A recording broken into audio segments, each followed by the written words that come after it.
Morning, guys. Welcome to Coffee Chat.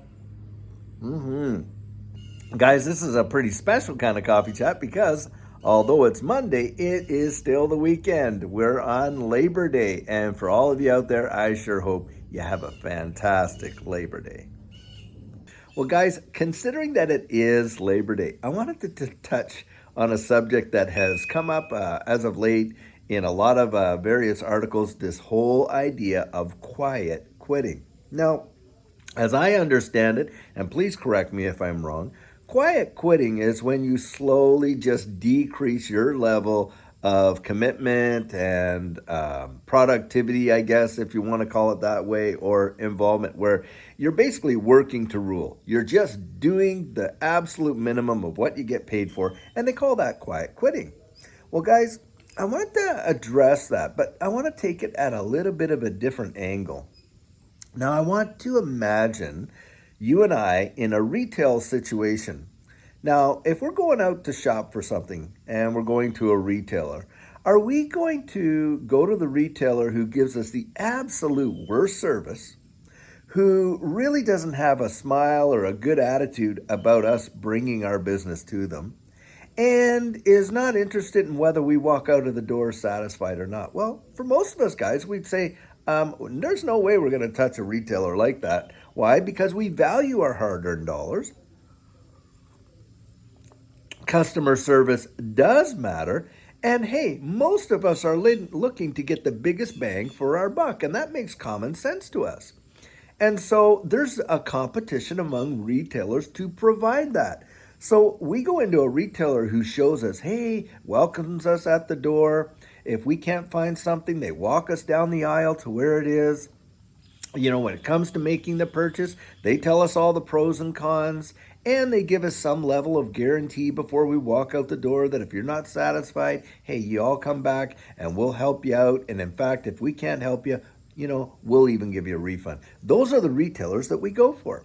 So, guys, when you think of it in those perspectives, and you're an employee who's, trying to get noticed by their employer, which employee is going to get the notice, guys? The ones that come in with that kind of attitude, no smile.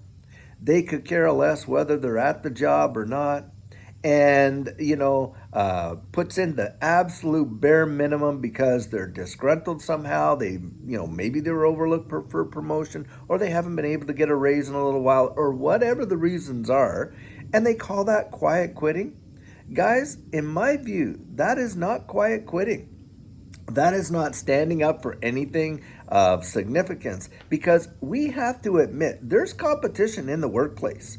There is competition in life. And if you're going to truly succeed, it starts with an attitude, in my view, more than anything else.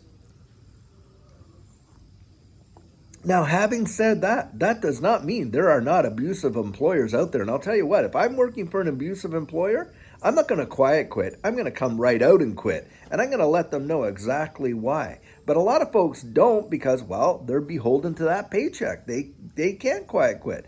But for me, if I was being abused with an employer, man, I'd have my resume out there like right now, and I'd find another job, and one that would appreciate the extra efforts that I'm willing to put in to help their company succeed and their management team succeed. Because, guys, I'll tell you what, one thing I've learned in life, nobody succeeds in isolation.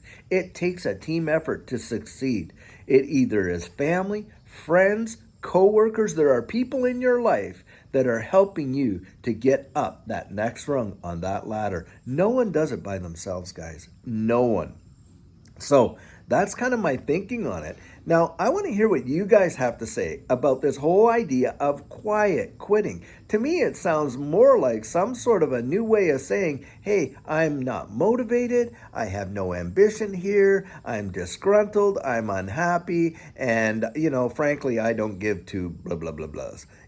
That kind of an attitude. And I'll tell you what, guys, in the face of opposition, in the face of not being treated with the level of dignity that you deserve, that's when something else comes into play. That's when self-respect comes into play.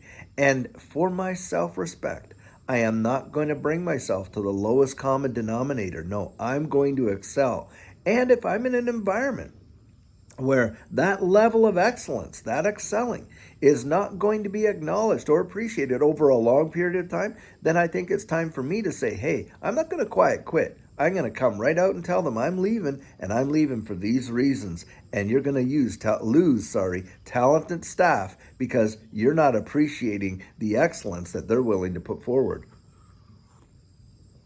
Now, I'll tell you something, guys. I've been on both sides of this spectrum there as an employee, and I've also run my own businesses at various levels. And I'll tell you what, most folks that put in an effort, most folks that will do more than above the level of their peers, it is going to get acknowledged. It is going to be seen. I mean, now, guys, what's happening really crazy is that you got AI determining whether a person is a valued asset or not based on what? Productivity. Based on what they are producing for the corp, based on a number of these elements and factors that are put into the algorithms. So, guys, quiet quitting, as lovely as it sounds, in my view, is not going to cut it long term. So I'd love to hear what you guys have to say. And listen, guys, I'm on my way to visit some grandkids in Arizona, and I will put out a video later tonight. And the next ones that are coming over the next few days are going to be from Tucson. So hopefully we got some good scenery to show you there. All right, I'll see you later on this afternoon. Take care.